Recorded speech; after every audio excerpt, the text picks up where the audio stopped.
Hola a todos, ¿qué tal? ¿Cómo están? En Francia siguen resonando los ecos de las conmemoraciones de los 50 años del golpe de estado de Pinochet en Chile.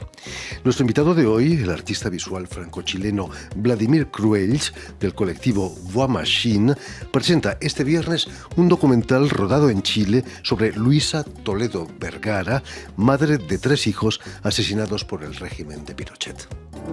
Me llegué a pensar en un momento y a preguntarme seriamente si valió la pena el derrame de tanta sangre en el tiempo de la dictadura, la pérdida de tantas vidas, la pérdida de tantas vidas en la cárcel también, la pérdida de mucha gente de su país, de verse impedido de volver a su país por muchos años. Incluso ahora hay gente que afuera que no puede volver. Entonces todos esos dolores, todas esas amarguras, toda esa pelea, toda esa lucha impresionante que se dio durante la dictadura, llegué a pensar que había sido inútil.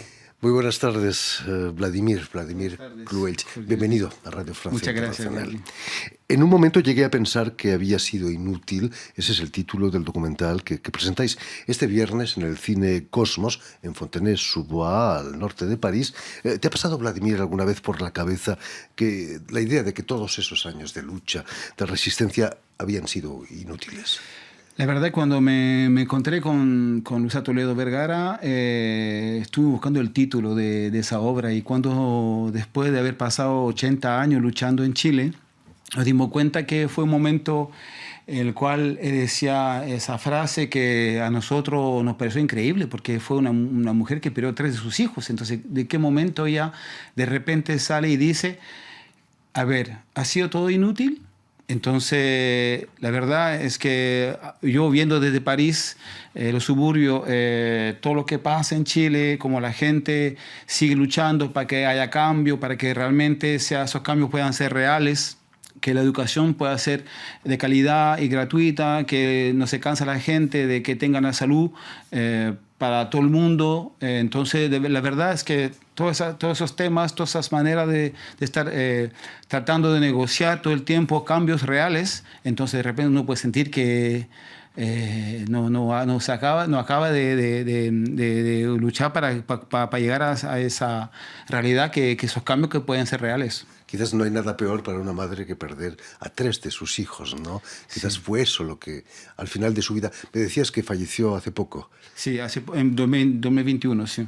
Nosotros las vimos algunos meses antes que falleciera, y entonces tuvimos la oportunidad de conocerla y de proponer ese encuentro que tuvimos con ella, donde relata 80 años de su vida, en el cual comenta la situación que vive ahora en Chile, sabiendo que perdió 3 de sus hijos. Y nosotros, cuando estuvimos en Chile, pasó el momento que fue el estallido social. Entonces también comenta de ese periodo que fue muy importante ese último año en Chile. Por supuesto. ¿Cómo fue vuestro encuentro? ¿Conocías su historia ya desde aquí, desde Francia? En realidad poco de su historia, pero nosotros estábamos en Chile porque estábamos rodando unos encuentros con... entrevistas de chilenos que salieron del exilio a Fontenay-sous-Bois y que han vuelto después a Chile, que comentan cómo se desexilian, cuál es el proceso de ese exilio.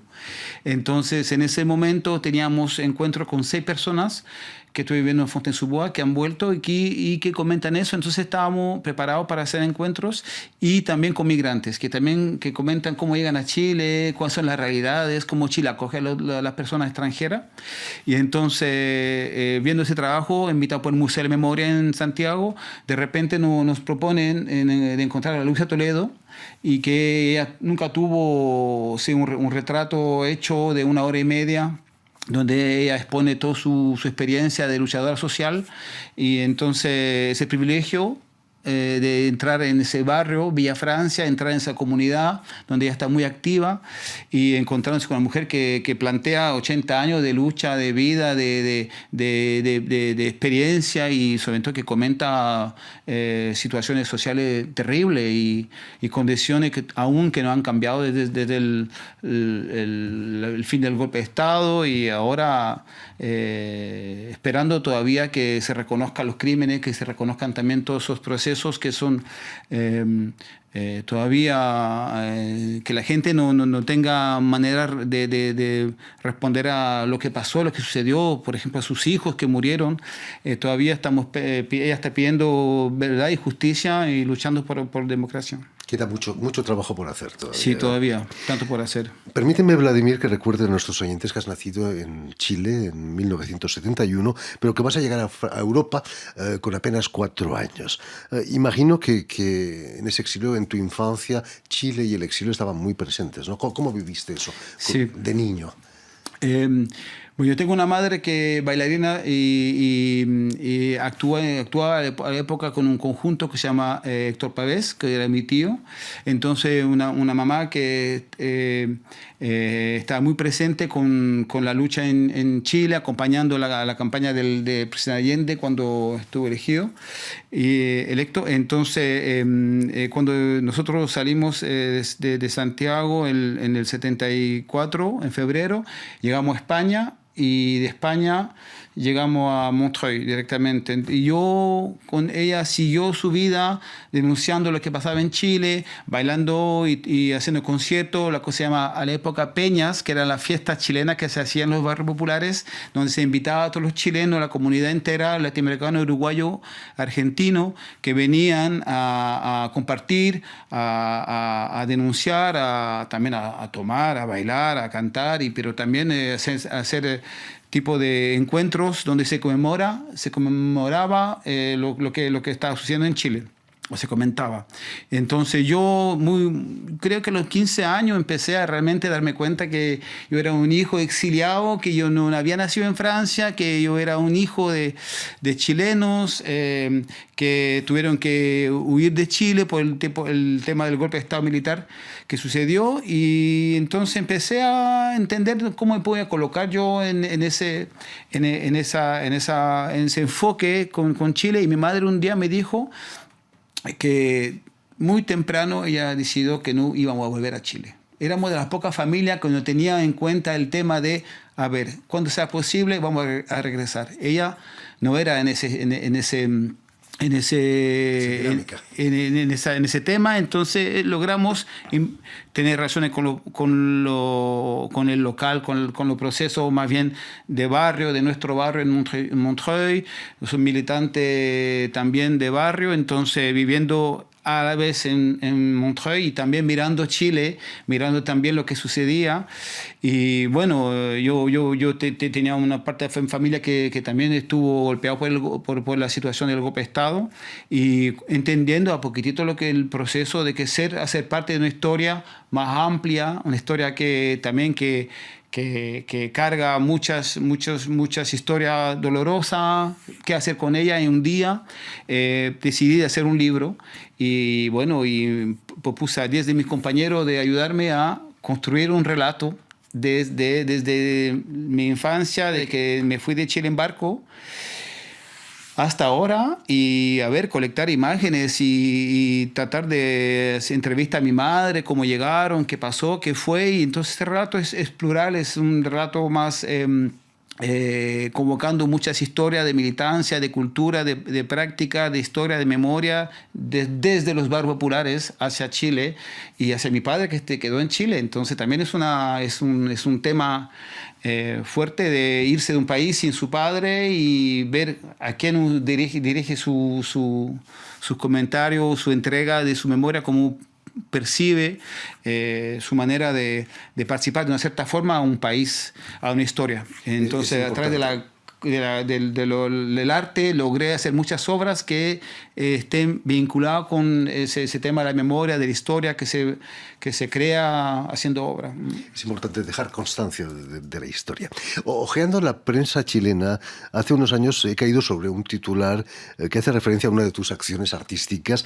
Artista francés se encierra en museo para crear obra del golpe de Estado del 73. ¿Cómo fue tu primer viaje a Chile? Imagino que lleno de emoción, ¿no? El primer viaje fue en el 89 y en el cual mi madre me presentó a mi padre. Primera vez que yo iba a Chile. Tenías casi 20 años.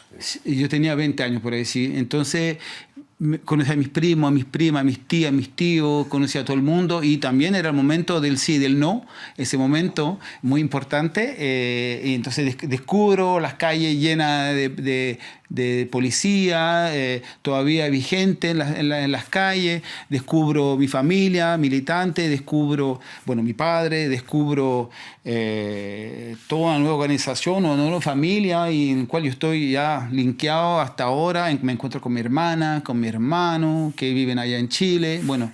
Más allá del país y de la historia del país. Mucha emoción. Es mucha emoción y mucha gente que ahora participen de mi vida cotidiana. ¿Te encerraste en un museo realmente? Sí, entonces no fue la primera vez que fui a Chile, pero después fue invitado por el museo que se llama Museo Salvador de Allende, que nos invitó a hacer esa obra de presentar un proceso de trabajo de memoria de la distancia, como un chileno vive en Francia, de repente se interroga, se preocupa de ver de qué manera él participa. Entonces son obras que desde París se crea un hilo permanente de relación entre memoria, distancia, cultura, y propuesta gráfica, estética, política, de varias formas. Y entonces en ese proceso propusimos de invitar a la gente a dormir en el museo. Nosotros estuvimos durmiendo ahí un mes y la obra duró un mes. Durante un mes estuvimos cambiando la obra y estando en Chile, estando con la gente, cruzándonos con las personas, la obra se iba cambiando. Entonces la gente venía al museo y veía una obra un momento y volvía, veía otra obra y el proceso estaba filmado. Entonces al final era una película que después relata todo ese proceso. Pero tu trabajo más importante lo haces aquí en Francia, en los suburbios de París, en Montreuil nos decías. Son suburbios difíciles, ¿no? Hay a menudo disturbios violentos. ¿Has sufrido tú quizás en propia carne esos disturbios, esa violencia? No, o sea, yo sé que viviendo en barrios populares desde que llegué de Chile a Francia, siempre estuve viviendo en todos los suburbios en los cuales la gente comenta de la violencia que existe en esos barrios, pero comenta de la cultura, la riqueza, de la fuerza, de los procesos, donde la gente también lucha para alcanzar unas mejores condiciones, pero la realidad es violenta también en los barrios populares, es violenta para la gente que vive ahí cotidianamente, es violenta porque la gente, se sienten desconsiderada, minoría que no tienen derecho igual que los otros. Entonces yo hago parte también de eso. De una cierta forma siento que yo siendo chileno me encuentro con un algerino, con un chico de Malí y un portugués y conversamos, vemos que tenemos cosas que son comunes, esa riqueza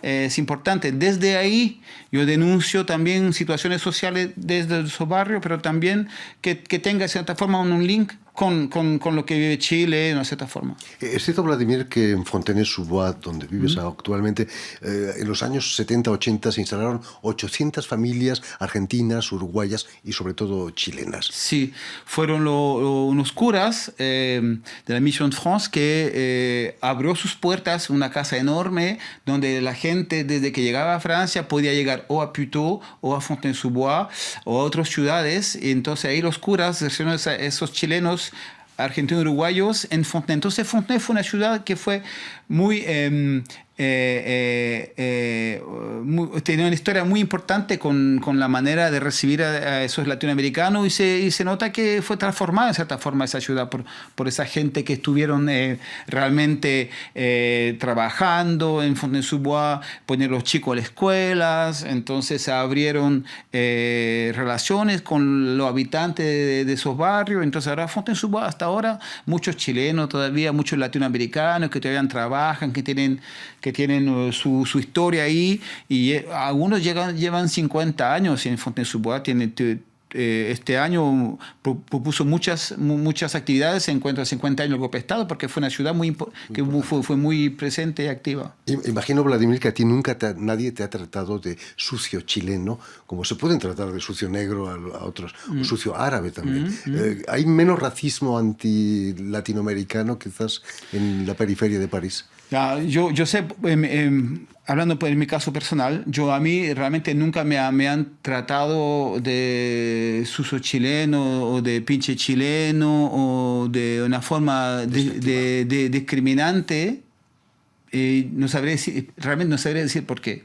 No creo que yo sea capaz. Yo sé que el golpe de Estado fue un evento muy impactante por todo el mundo, entonces yo creo que de una cierta forma era esa razón por la cual la gente no se atrevía tanto pero la verdad es que todos mis compañeros de otras comunidades fueron de manera muy seguida maltratados por esa razón. Entonces yo propongo una obra que invita a pensar dos cosas: que nosotros fuimos bien recibidos en el 74 y adelante hasta ahora, y en cierta forma también quiero denunciar que ese proceso de recibir a la gente en 50 años, si miramos cómo fuimos recibidos nosotros chilenos en Fontaine-sous-Bois y cómo hoy en Francia se recibe los demás, ¿cuál fue la calidad? ¿De qué manera la gente se siente recibida hoy? Entonces fuimos a hacer entrevistas de personas que ellas comentan de qué manera Francia recibe hoy. Yo soy testigo de cómo fuimos recibidos. A mí me dieron un departamento a mi madre cuando llegó. Yo tuve un espacio en la escuela, mi hermano también, bicicleta, una polera, condiciones buenas para poder funcionar, vivir, empezar. Mi madre tuvo trabajo. Entonces eso fue una época que ya no es. Ya no existe, desgraciadamente. Podrías haber hecho esta obra en un teatro, en un cine, pero no, es una obra deambulatoria, es una especie de procesión. Hoy es Viernes Santo. Se podría decir que es un vía crucis de la inmigración ahí en Fontaine-sous-Bois. La coincidencia es importante. Ahora la propuesta era que esa obra que queremos compartir en Fontaine-sous-Bois con la gente que desea entender un camino 50 años a través de 1 hora y media de caminata, de deambulación, era importante que lo que queremos presentar llegue a la gente que puedan compartir con nosotros, que crucen la obra, que se inviten a la obra, que vengan a verla y que de repente entienda un camino de la historia. Entonces, esas estaciones, para nosotros era importante que cada estación proyectada de películas fuera en dirección de gente que hablan el árabe, el español y en francés. ¿Por qué decidimos hacer esa obra de tal manera? Es porque queremos que nuestros relatos latinoamericanos lleguen a otros relatos que son de otras migraciones. Por ejemplo, cuando estuvimos trabajando con los migrantes exiliados de África y otros países del sur, vimos que era necesario entender qué tenemos en común de nuestra historia, qué podemos compartir de los relatos de uno viajó de Santiago a París en barco, yo llegué en barco, por ejemplo, y otros amigos de África llegaron en barco también, que tenemos en común, cómo es Francia cuando llegan ahora, cómo fuimos acogidos nosotros a la época. Entonces estuvimos preparando esa obra, video sonora, que permite a gente que hablan árabe, que pueden tener relatos en español, de españoles, de chilenos, que cuentan su relato y su experiencia de migración. Y también un español que puede en árabe, que cuenta su historia, pero le llega en español. Entonces son procesos técnicos que permiten ver la película en 3 idiomas. Tú puedes cambiar el idioma con un audífono que te permite hacerlo y la película la ves tú, el idioma que tú quieres. Fantástico. En fin, pues ya lo saben, tienen una cita este viernes primero en el Cine Cosmos en Fontaine-sous-Bois para la proyección del documental sobre Luisa Toledo Vergara y el jueves 4 de abril, la semana próxima, la obra de deambulación A mí nadie me ha tratado de sucio chileno de Vladimir Cluzel. Muchísimas gracias, Vladimir Cluell, perdonad, que es un nombre catalán. Gracias, es difícil de pronunciar el catalán a veces. Permíteme también que dé las gracias a Julián Leng y a Estefan de Fossé, quienes se han ocupado hoy de la realización del programa, y también saludar a nuestros telespectadores que nos siguen seguramente en toda América Latina gracias a la cadena Unión Continental Latinoamérica y también una red, la red TAL, T-A-L, que reúne televisoras públicas y universitarias de toda América Latina. Y a ustedes, muchísimas gracias por su atención y les damos cita para una nueva edición de El Invitado de Radio Francia Internacional. Adolescent, j'ai fait beaucoup d'autostop et quand j'étais gamin, je m'étais toujours dit je m'arrêterai. Voilà, que si un jour j'ai une voiture, voilà, quand il y a des gens au bord de la route, et donc je me suis toujours arrêté jusqu'au jour où tu vois des blacks au bord de la route et tu t'arrêtes pas. Voilà, tu as peur d'avoir des emmerdes avec la justice, des gardes à vue, tu veux pas avoir de problème quoi. Et alors il y a cette question qui se pose. Est-ce que je m'arrête ou est-ce que je m'arrête pas? إلا خرجت البوليس يقدروا يشدوني عليها كنت دايما جالس في الدار كانوا الناس يجيو وكنا نخدموا الدروس من هنا لقيت كي ندير باش ندوز الدبلوم ديالي اللي مقبول في الجامعة بحال الشكل ديال الباك كنت عايش مخير مع السكان. Venga, por aquí, eso. Venga, por acá. No se queden ahí amontonados porque tenemos que ser discretos. Eso, avancen. No tenga miedo. Por acá. Eso, ahí está bien. A ver, yo les voy a dar las informaciones para atravesar la frontera.